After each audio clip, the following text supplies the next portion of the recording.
Hey, this is Rick Kaselj from exercisesforinjuries.com.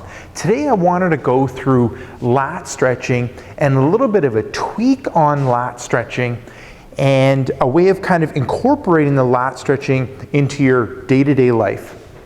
Now, when it comes to the lats, they play an important role when it comes to the shoulder and when it comes to the back, when it relates to causing shoulder injuries or back injuries, or helping when it comes to overcoming a shoulder injury or back injury.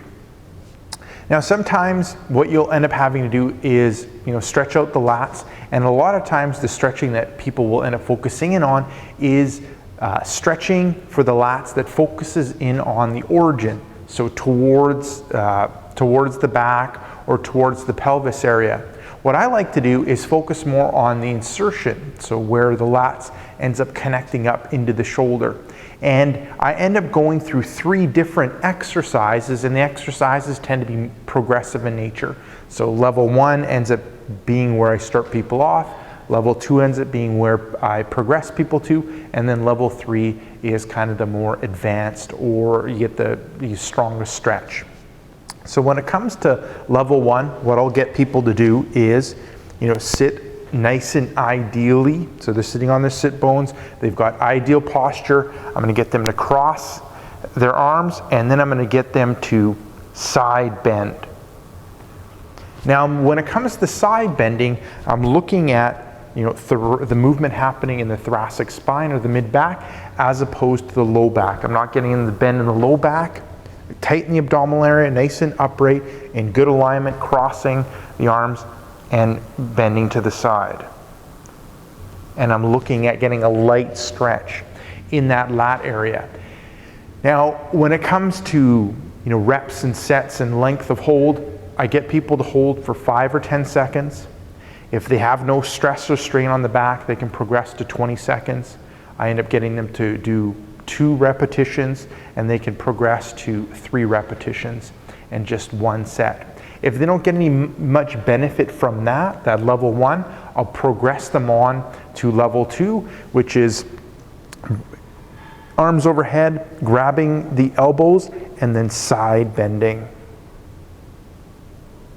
And really focusing on that side bending happening in the thoracic spine, and I'm really trying to open things up in this thoracic spine area and looking at getting more of a stretch in the upper part of the lats as opposed to the lower part of the lats. And then the third progression that I'll end up progressing people to is getting them to bring the arm overhead. I'll get them to rotate. So if I'm working on that right side lat, I'll get them to rotate clockwise through the trunk, bringing the arm overhead, thoracic rotation, bringing the arm overhead, focusing on that movement happening in the thoracic spine, and then bending. And really trying to open up through here. And really trying to feel that stretch more in the upper part of the lats.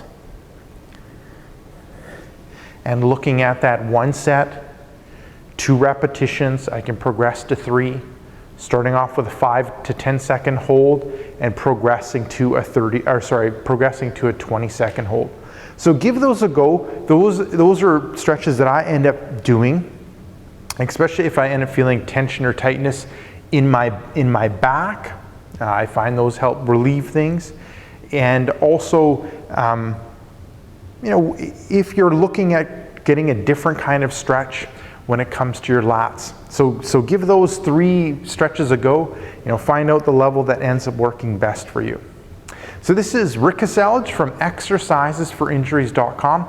Make sure to swing by exercisesforinjuries.com for other exercises when it relates to pain and injury recovery, and all kinds of free information when it relates to exercises and a variety of injuries. So this is Rick Kaselj saying take care and bye-bye.